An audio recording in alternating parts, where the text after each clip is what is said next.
JCB car.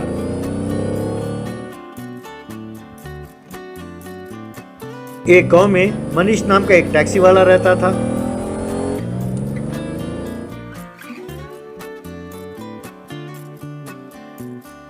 वो जैसे ही अपने टैक्सी को सेंटर में खड़ा करता तो उसकी पत्नी विनीता उसे फोन करती। सुनो जी, आज मेरे मम्मी डैडी और छोटे भाई मुझसे मिलने आ रहे हैं। आप जाकर उनको पिकअप कर लीजिए और रास्ते में आते आते बाजार से सब्जियां और फल लेकर आइए।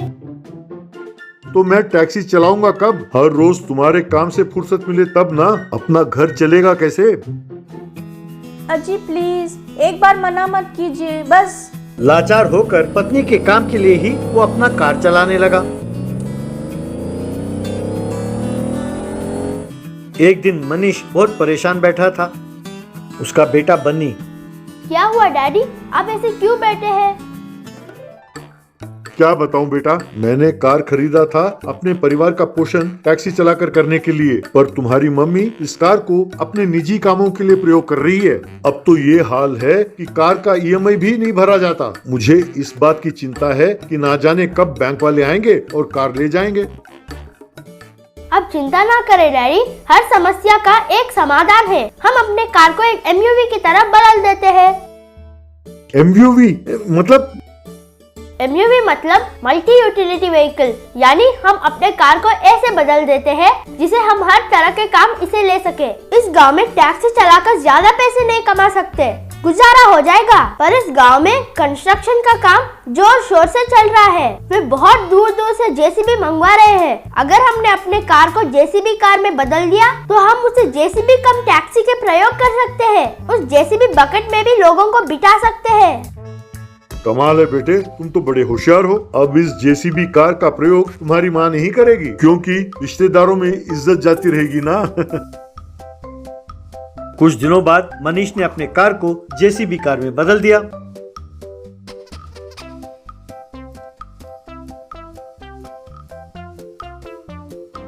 ये देखकर विनीता, ये क्या, आपने हमारी कार को ऐसे बदल दिया?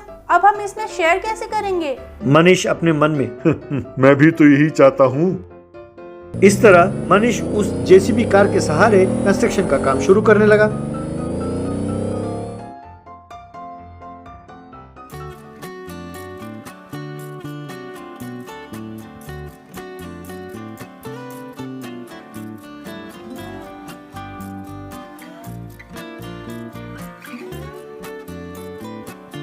उसे टैक्सी की तरह प्रयोग करते हुए उस जेसीबी के बकेट में भी लोगों को बिठाने लगा। इस तरह मनीष दोनों तरह से पैसे कमाने लगा।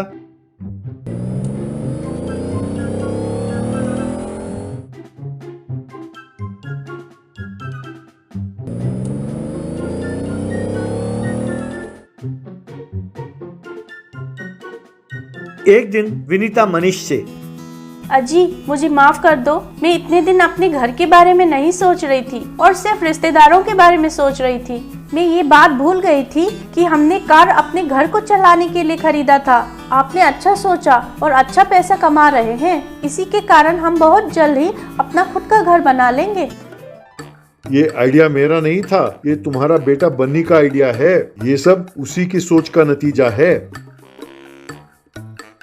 ये तो कुछ नहीं है डैडी, आगे आगे देखिए होता है क्या। अब घर बनाने के लिए जमीन खरीदना और उसे बनाना सब बेकार है। हम अपने कार के ऊपर ही घर बना लेते हैं। हम वो घर गत्ते का बनाएंगे, बहुत ही कम पैसों में घर बन जाएगा। इस तरह आप सिर्फ इस गांव में नहीं, गांव गांव घूमकर पैसे बना सकते हैं।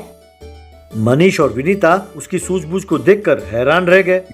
यूं मनीष उस जेसीबी कार से खूब पैसे कमाने लगा।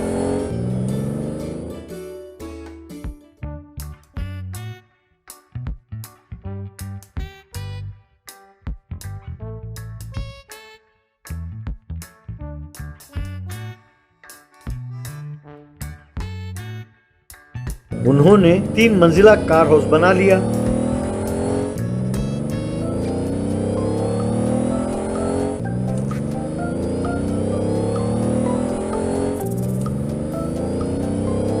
इस तरह उस परिवार ने बहुत पैसे जमा कर लिए।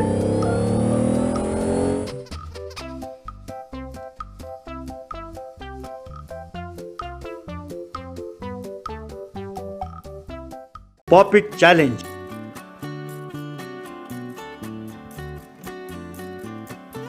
राजेंद्र नगर नाम के गांव में एक फैंसी शॉप था। दुकान का मालिक था कुलकर्णी। उसका बेटा था छोटू। कुलकर्णी बहुत मेहनत करके धंधा करता था। अगर गरीब बच्चे खिलौने खरीदने आते और उनके पास पैसे कम पड़ जाते तो ये दाम कम करके उन्हें खिलौने दे देता था। छोटू बहुत बुद्धिमान था। वो ये जानकारी रखता था कि कब बच्चों को क्या पसंद है और मार्केट में आने वाले नए खिलौने के बारे में वो जानकारी रखता था। कौन से खिलौने खरीदना ठीक होगा ये अपने पिताजी को सलाह देता रहता था। कुलकर्णी भी छोटू के कहे अनुसार ही खिलौनों का ऑर्डर देकर मंगवाता रहता था। यूं कभी सब बच्चे फिडजेट स्पिनर के लिए टूट पड़ते।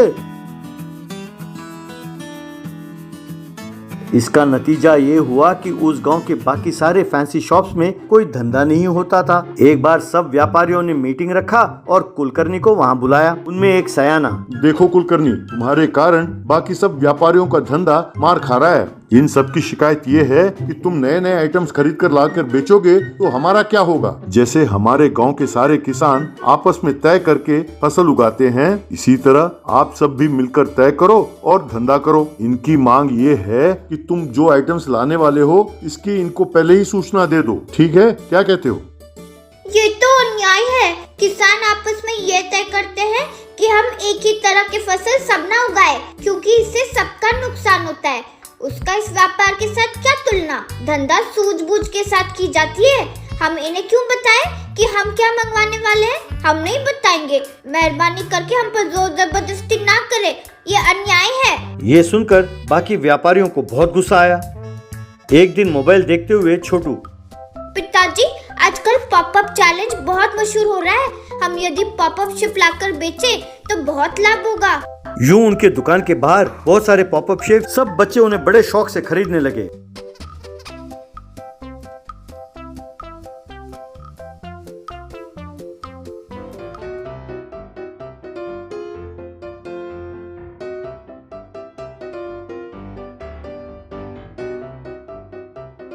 उस रात को मुन्ना नाम का लड़का उन पॉपअप शेप्स को चुरा कर ले गया।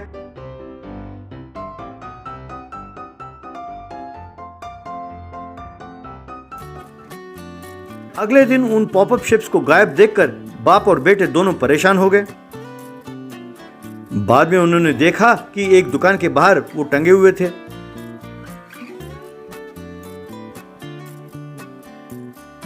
उस दुकान के मालिक से कुलकर्णी, ये तुम्हें कहाँ से मिला? चुपचाप बताओ, ये मेरे दुकान के है ना? ढंग से बात करो, मैं क्यों चुराऊंगा? मैंने तुमसे पहले ही सोच लिया था कि मैं इसे मंगवाऊंगा। आजकल हम भी मार्केट स्टडी कर रहे हैं तुम्हारी तरह। चलो जाओ जाओ। तभी छोटू ने मुन्ना को वहां देखा। बाद में छोटू अपने पिताजी से, पिताजी, जरूर उसने चोरी की है, क्योंकि उस दुकान के बाहर मैंने मुन्ना को देखा। वो बहुत बड़ा चोर है। स्कूल के बच्चों की वस्तुएं चुराना उसकी आदत है। बाद में दोनों ने मिलकर फिर से पॉपअप शेप्स मंगवाए और उन पर फेविकॉल लगाया।